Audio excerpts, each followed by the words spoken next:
Let's stop pretending that healing is this beautiful, clean, linear journey. Because it's not. Healing isn't pretty, but it is sacred. It's sacred because it means something in you refused to stay broken. It means your spirit whispered, "I'm not done yet," even when everything around you felt like it was falling apart. But pretty? No. Healing is rarely pretty. It's not rose petals and spa days.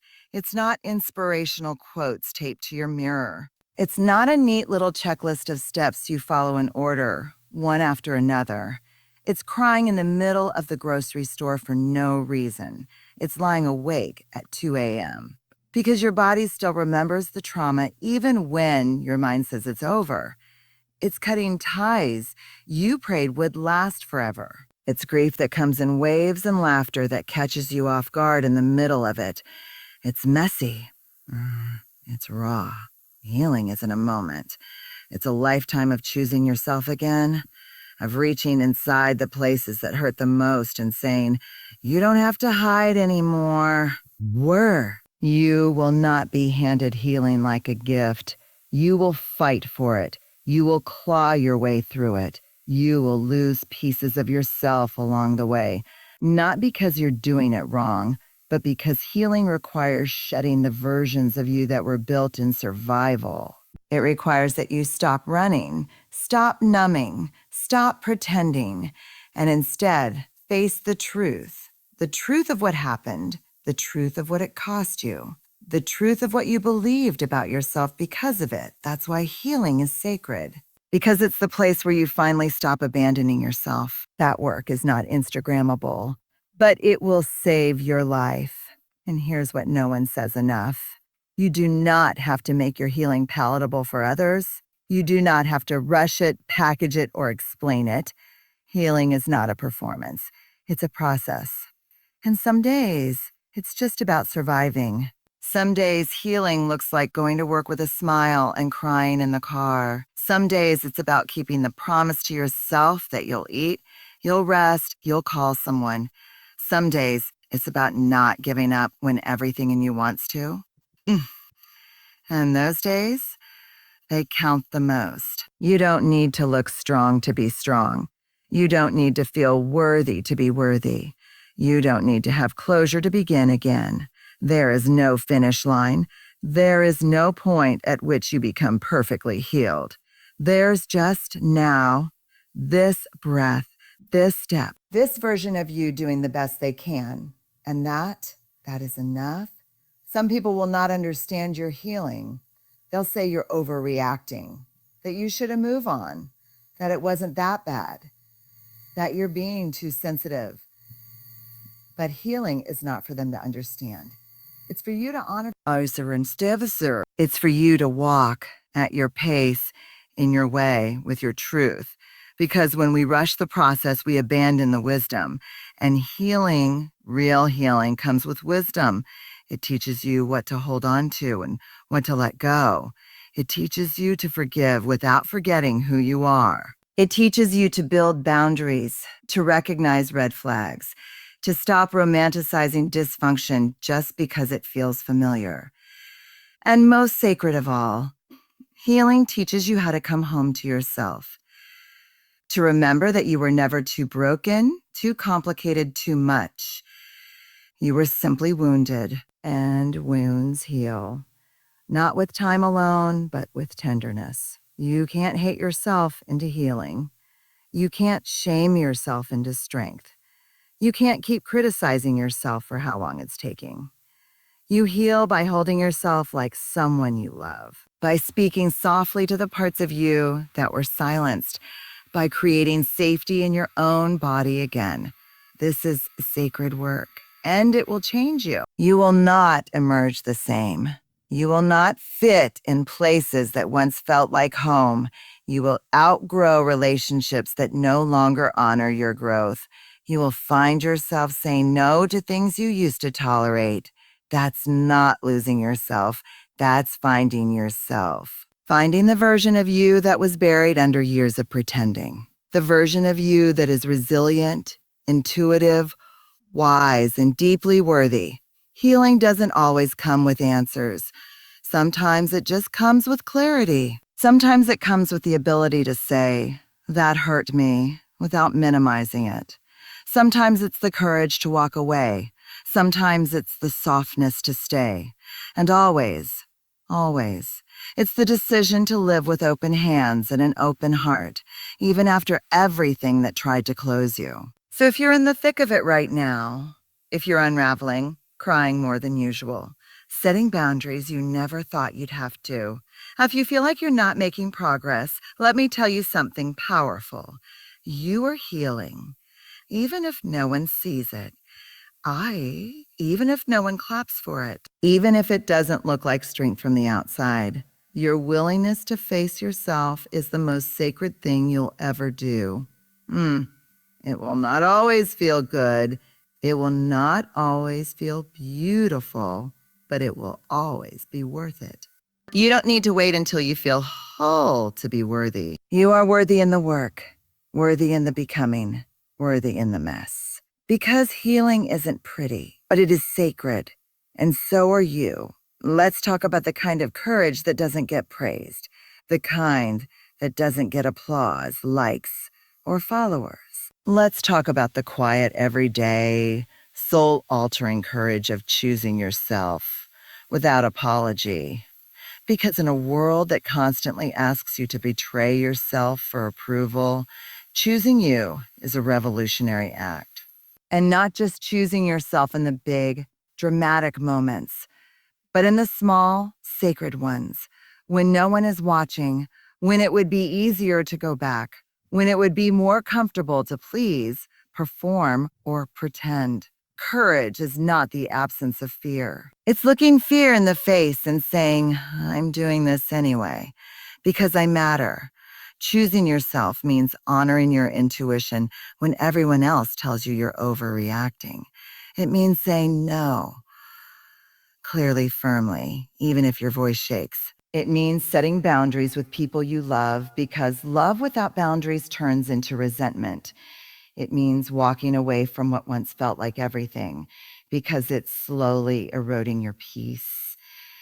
That kind of courage, it's not loud. It doesn't come with fireworks. It doesn't ask for validation. It whispers, "You get to matter too." We're taught to believe that self-sacrifice is love, that staying small is noble, that pleasing others is virtuous.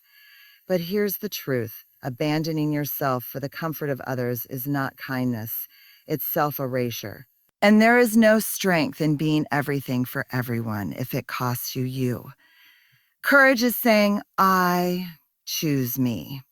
Not because I'm better than anyone, but because I finally realize I'm not less. You see, we don't wake up one day with the ability to choose ourselves. It's not something we stumble into with. Or do you see her? It's something we fight for. Because choosing yourself requires unlearning years of conditioning.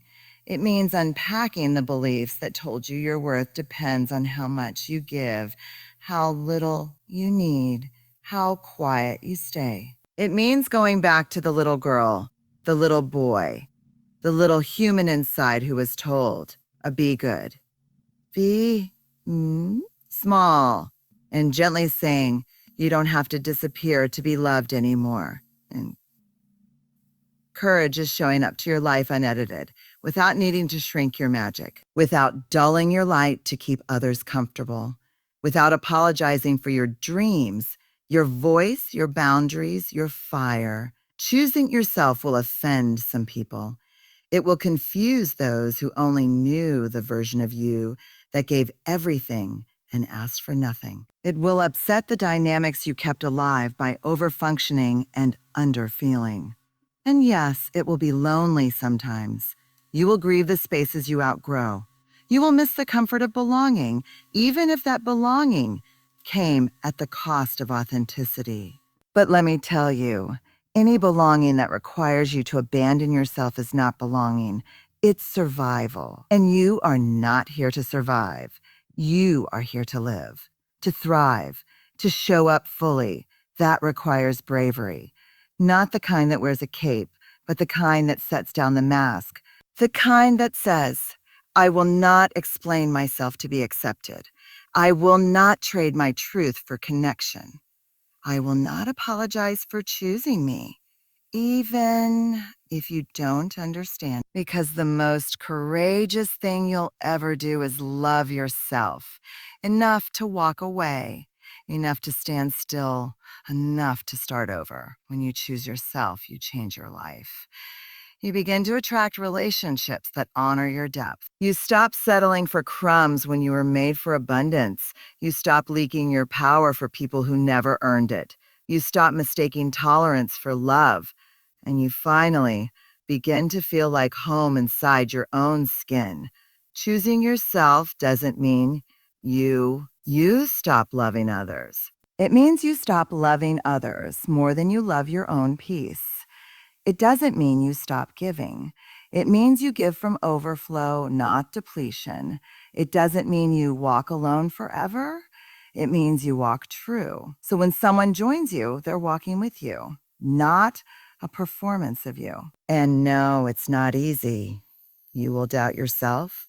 You will wonder if you're selfish, too sensitive, too much. You will miss the familiar chaos. You will ache for the version of you who didn't know better, because not knowing was easier than standing in your truth. But that ache, that tension, that discomfort, it's growing pains. It's your old self making room for your whole self. You don't owe anyone the version of you that tolerated what made you shrink. You don't owe explanations for your evolution. You don't owe apologies for choosing peace, purpose, and alignment. What you owe is to live a life that's honest, one that feels like yours, one that doesn't leave you gasping for air in relationships, careers, or environments that demand your silence. Choosing yourself is not a one-time event. It's a daily practice. It's waking up every day and saying, I will not abandon myself today. It's messy, it's imperfect, but it is powerful, and it is yours. So here's your permission to take up space, to rest without guilt, to say no without shame, to want more, to be seen, to be heard, to exist fully and fiercely. Courage is not who shouts the loudest. It's who listens to the quiet truth within and follows it. So today, choose you, not because it's easy, not because it's glamorous, but because it's true. Because your life, your peace, your voice, your joy deserves to be front and center in your own story. And you are allowed to live without apology. Let's tell the truth. Boundaries are hard. They're messy. They're misunderstood. They're often labeled as a selfish or a cold or a too much. But here's what I know deep in my bones. Boundaries are not barriers to connection.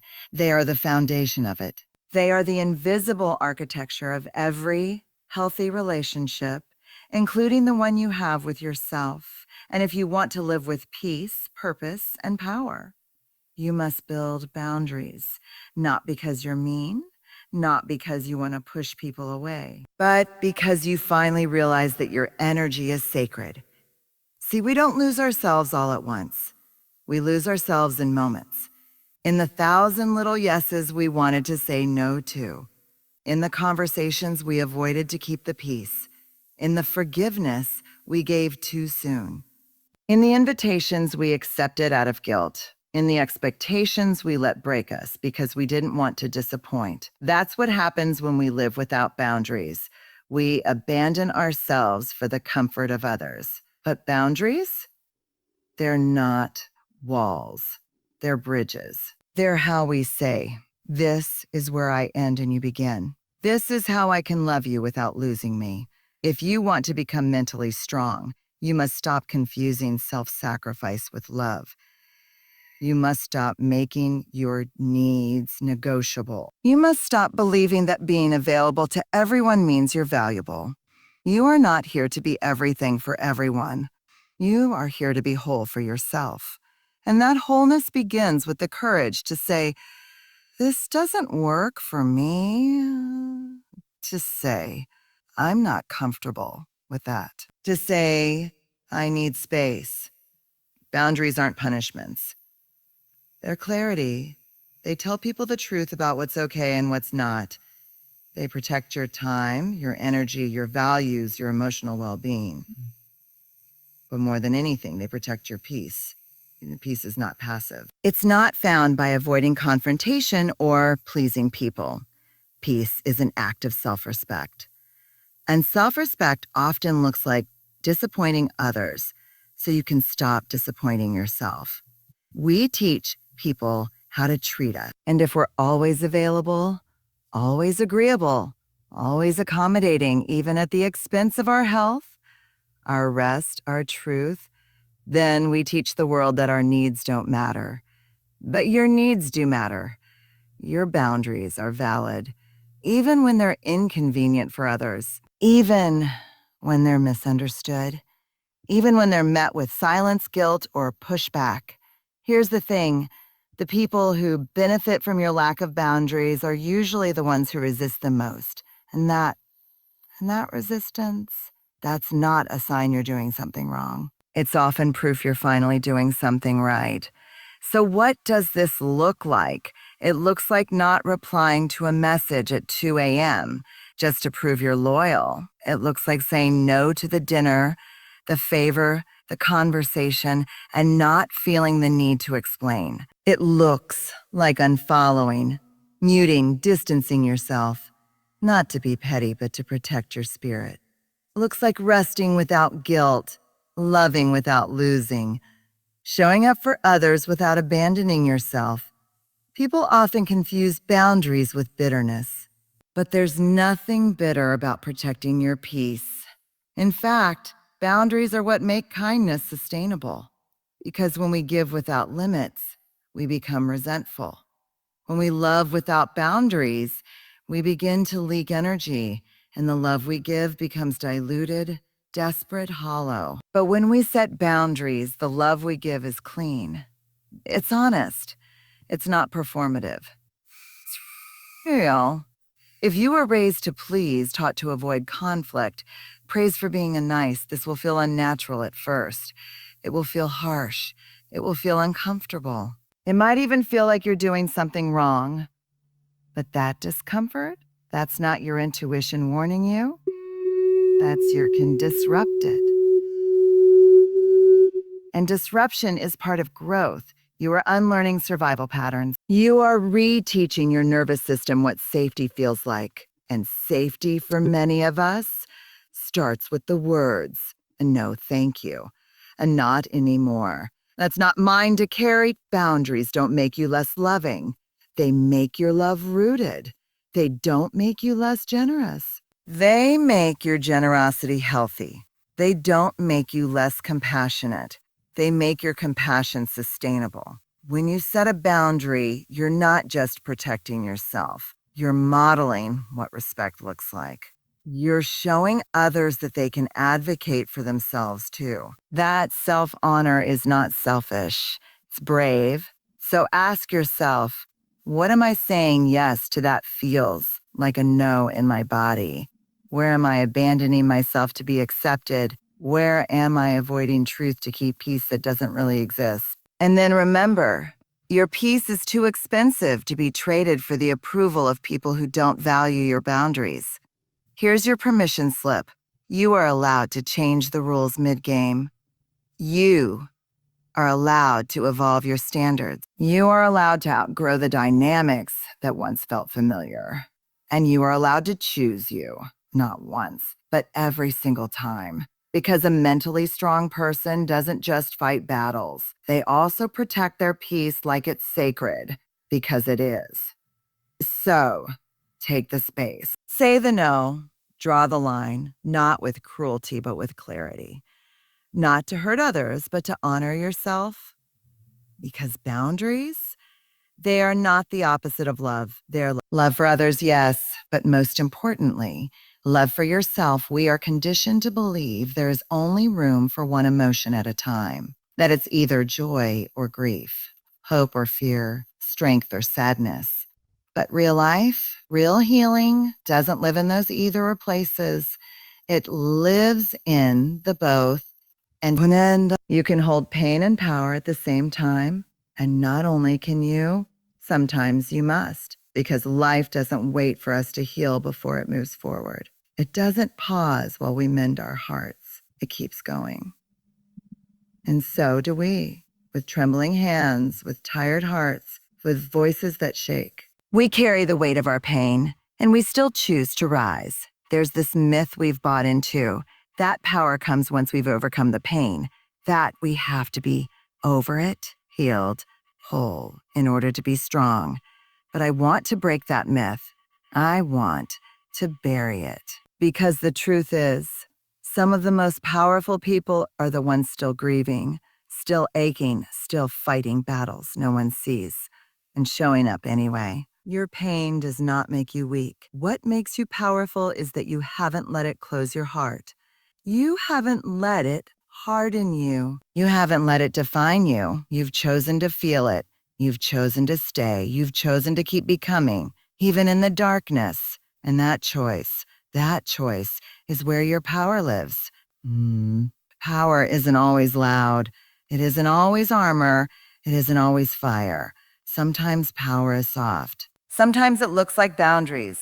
Sometimes it's a whisper that says, I'm not okay today, but I'm still trying. Sometimes it's getting out of bed when grief tells you to stay under the covers. Sometimes it's choosing to love again, even when your heart is still scarred from the last time. You can hold heartbreak and hope in the same body. You can carry sorrow in your chest and still speak with courage. You can cry on the way to the meeting and still lead with strength. You can fall apart and keep showing up. This is not about denying your pain. It's about embracing it as part of your wholeness. We are not broken because we feel deeply. We are not less than because we struggle. We are human. And the more we allow ourselves to hold both truth and tenderness, the more space we create for real strength. I've seen people go through devastation, loss, betrayal, illness, rejection, and still manage to speak light into others. That's not performance. That's not pretending. That's the resilience of someone who has learned how to feel deeply and live fully at the same time. Don't believe the world when it tells you that power means never crying. Don't believe the lie that leadership means always having it together. Don't wait until you've cleaned up every wound before you decide to shine, because you are already powerful, even in your mess. Even with your doubts, even while you heal. In fact, your pain might be the very thing deepening your power, teaching you compassion, giving you perspective, showing you how to sit with others in their suffering because you know what it feels like to suffer too. You don't have to rush your healing to be powerful. You don't have to smile through your grief to prove you're strong. You can let your sadness sit beside your courage. You can let your fear walk next to your faith. Your pain and your power do not cancel each other out. They coexist, they deepen each other, and together they make you real. Real power comes from authenticity, from choosing to be all of who you are, not just the parts that look polished. We're so afraid to be seen in our pain. We're afraid we'll be judged, afraid people will say we're weak. But what if being seen in our pain is exactly what frees us? What if our vulnerability is not the thing to hide, but the thing that connects us? Because here's the paradox. The more we allow ourselves to be seen in our pain, the more powerful we become, not because we're trying to prove anything, but because we're no longer pretending. You are allowed to be a masterpiece and a work in progress at the same time. You are allowed to be healing and thriving. You are allowed to cry and lead. You are allowed to feel the ache and still believe in your future. And let's be honest, sometimes the pain will rise unexpectedly. It will hit you in the middle of joy. It will remind you that some wounds haven't closed. That's okay. Let it come. Let it speak. Let it move through you, because your job is not to silence your pain. Your job is to hold it gently, to listen without judgment, to trust that you are not less whole because you are still healing. You don't need to choose between being wounded or being worthy. You are both. You are healing and holy, hurting and held. This is the space where real courage lives, not in perfection, but in permission to be fully human, the permission to feel it all, the permission to be powerful even while in pain. So next time you feel yourself cracking, remember, light gets in through the cracks. And sometimes it shines out of them too. You don't have to wait until you're healed to be powerful. You just have to be honest. You just have to be real. You just have to show up. Because your story, messy, unfinished, honest, is more powerful than you know. And you, exactly as you are already enough.